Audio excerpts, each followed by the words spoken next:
Every cocktail party has groups of people that mingle, move, and circle around the room as they talk. All this movement makes it tough to identify a farter. However, if you see someone jumping from one group to another, that person is probably the mystery cocktail party farter.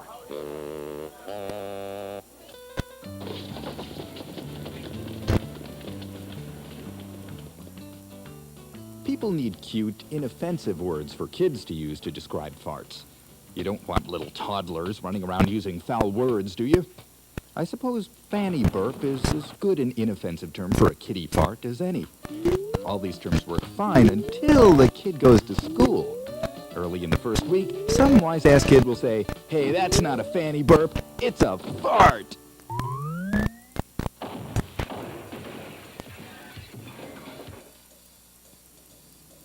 This is a fart often farted by commuters in a closed car. There you are, first thing in the morning, the coffee is just starting to work and you're stuck in slow-moving traffic. Among friends, it's polite to shout, "Hold your breath," and everyone does, and you all hope the smell dissipates before the driver passes out.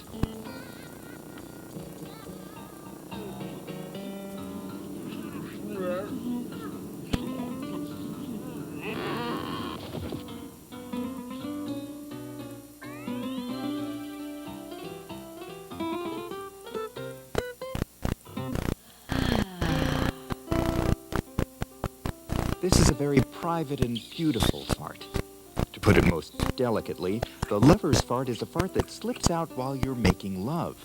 It just sort of escapes, along with everything else that escapes at that moment, and no one even notices, what with all the love and everything feeling so good.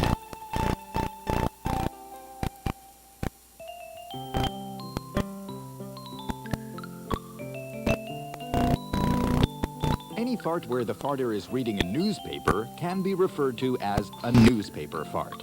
Experienced farters know the newspaper can be used to waft the fart a little away, or the pages can be rustled to screen all but the loudest farts.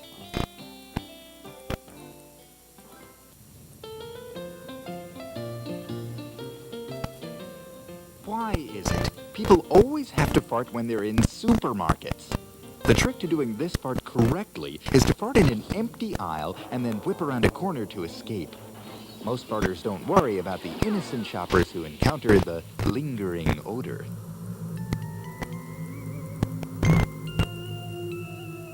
Common as mosquitoes on a midsummer Michigan lake, the ordinary fart is, well, ordinary. It hardly gets noticed by close family members. Its single moderated poof just sort of slips or pops out without much ado and goes on its merry way.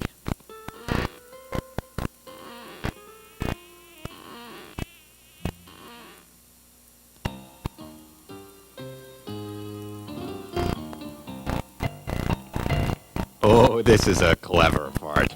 The farter carefully times this fart, whether coming or going, to leave it inside or out. The poor victim opens the door without any idea of the lurking danger beyond. The door fart is one of the most useful farts, and it is put into service much more than you'd ever imagine. A taxi fart is a particularly rank and unpleasant fart. It's a fact that more people fart in taxis than in any other kind of vehicle. Many cab companies put in those bulletproof partitions to protect the drivers from the passengers' farts. Each year, thousands of lives are saved by them.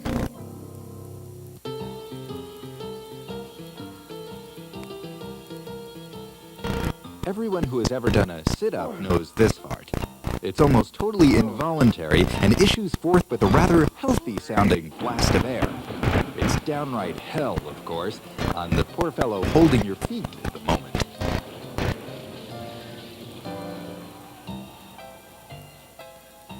Queue is a British word for waiting in line. Anyhow, you're waiting in line and someone farts, and it's really embarrassing, and everyone sort of scrunches away from the farter, so a big gap opens up. You hope the line will move faster so you can get away from the smell, and by golly, it does.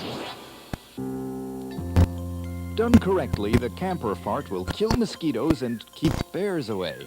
It doesn't matter because this genuinely awful fart is a curse in the close proximity of a tent. Every camper dreads it, and wise campers choose their tent mates very, very carefully.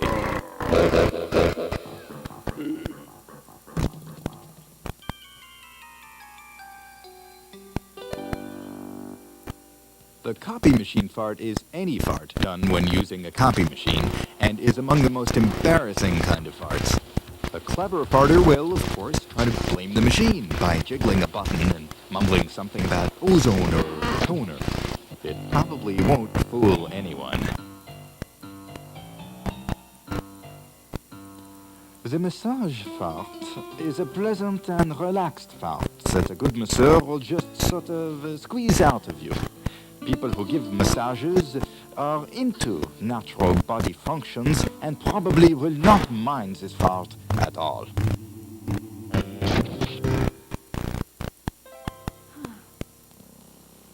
This is a very big fart, a gargantuan fart.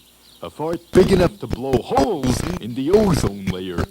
Anyone who has ever experienced an ozone layer fart will seek outdoor employment for the rest of his or her life and will never keep any pets like canaries that have delicate respiratory systems.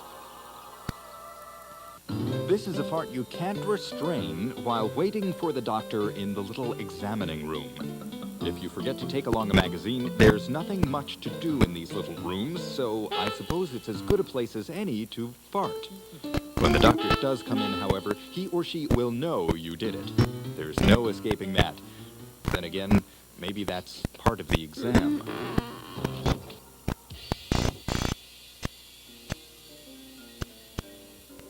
No one has ever heard this fart. It may cloud the room in brown fog or cause the canaries to drop out of the sky, but any piano player worth his fortissimo will improvise a little arpeggio at the appropriate moment to mask the sound. Artists are such a clever bunch.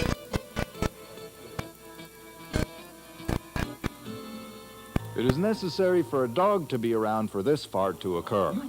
People who fart and blame it on the dog when there is no dog within miles are really total imbeciles. The dog did it fart is always a silent fart with an odor you could blame on a dog that was dead. The farter tries to blame this fart on the dog, but no one is ever fooled.